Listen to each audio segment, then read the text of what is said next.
Alright guys, welcome to another episode of On the Bank Angling, and I'm pretty excited because I'm about to make my first cast of the river season.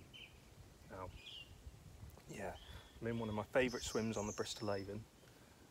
It's for about a week since opening day. I haven't been able to get out until now, but it's good conditions because the river's carrying a little bit of colour because we've had a lot of rain the last few days. So yeah, it's ideal. I'm hoping I've got about half an hour before it gets dark, and I'm hoping for a chub or a barbel or anything really. Lovely to be out on the rivers again. So about to make the first cast. Let's see how we get on. I'm going to put on a bit of meat because the river's carrying like I said, that little bit of extra colour. Can't really see the bottom, so I don't know where the weed is this year. Normally I know they swim quite well, but yeah, we'll see how we get on. Let's get it out there, and hopefully it doesn't take too long to get one.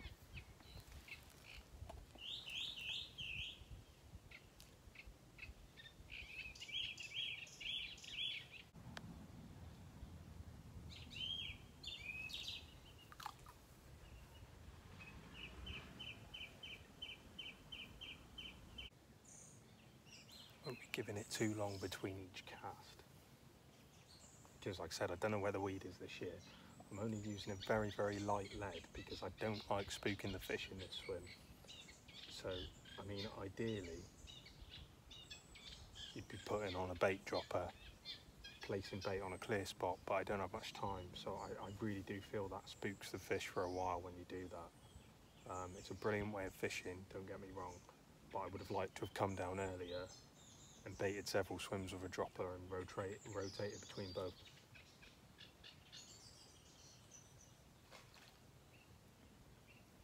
Kingfisher going in on the far bank. Just keep feeding a few pellets. And a lot of these pellets are quite small, so they're going to be going downstream quite quick. But what I want is the fish behaving in like a snatchy manner, grabbing at things. I know they won't follow them too far because I've fed this swim loads in the past, and I know that the fish will just sit there. They may come up in the water, but they won't chase them right down the swim.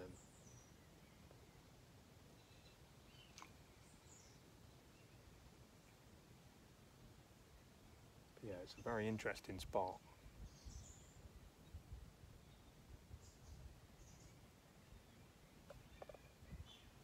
Well, it was a bit of an anticlimax because it hasn't gone. I was expecting it to go pretty much instantly, to be honest, so I turned the camera on.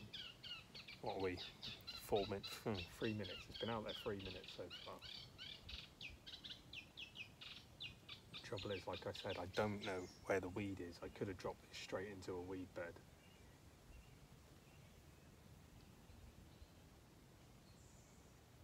Hopefully not.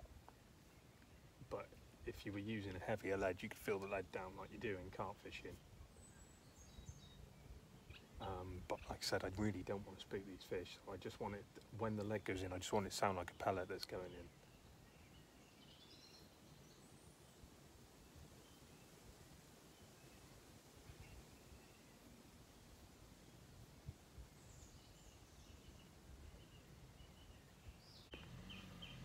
That'll be the last angler going.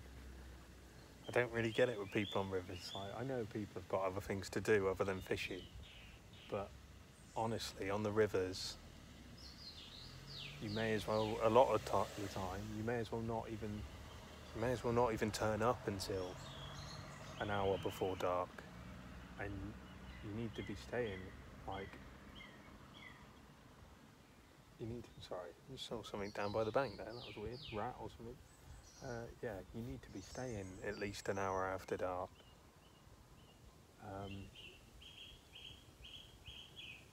That really is, it's not even a cliche, that really is the witching hour.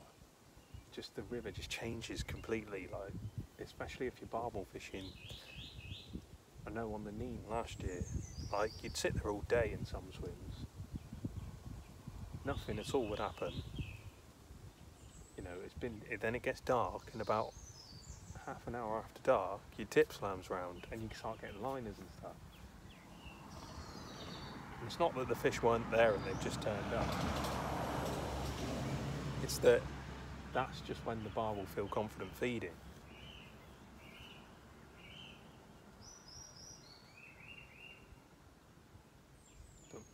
Nothing happened. Talking a lot of sense here, but I can't catch them myself, so yeah.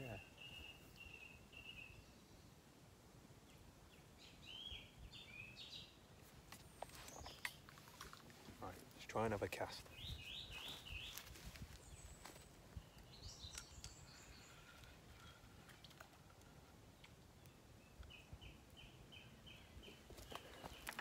Right, well my meat was gone, so that kind of indicates that a small fish has nailed that. That's what that little bite was.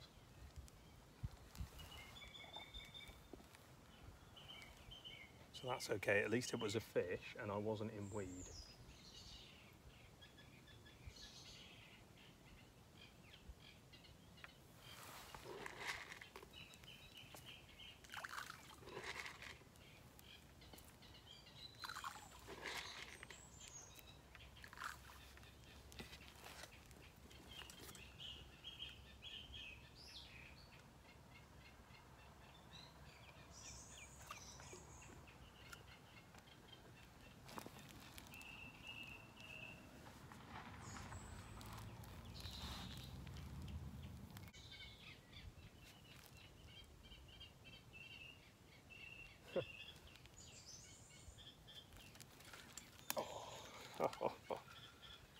Oh dear.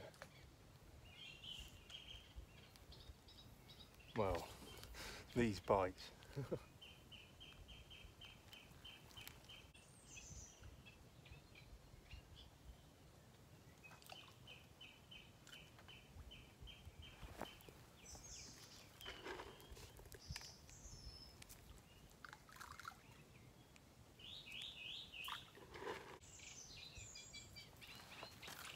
Oh my God.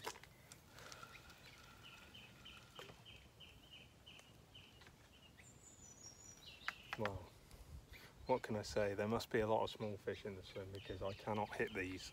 I'm only using fairly small bits of meat at the moment. I will up the size if this keeps happening.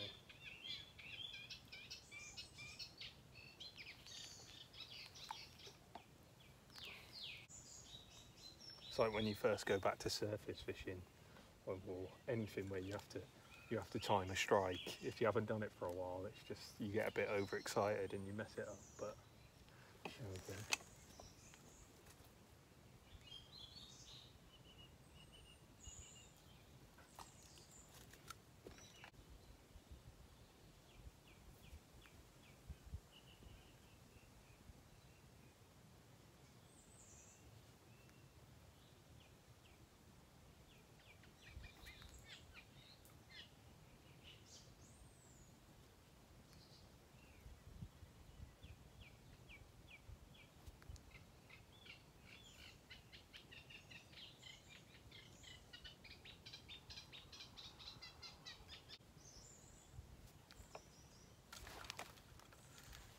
Jeez.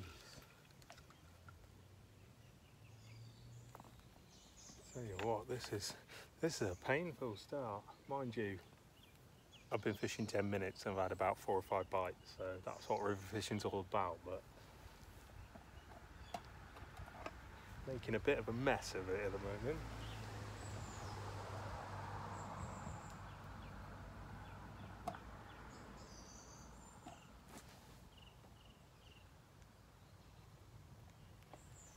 Let's try a bigger piece of this meat and see what happens.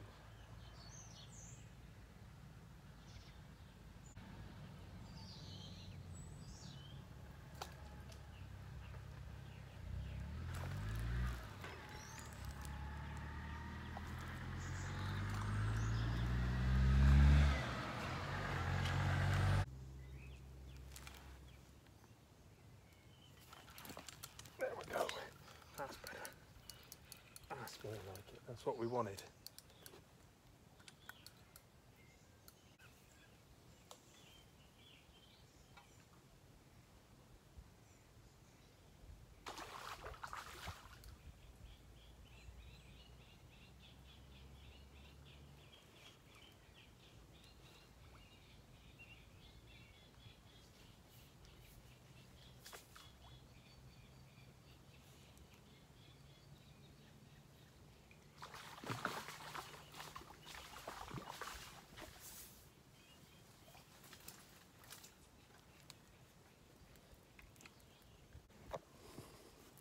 Oh, there we go, guys.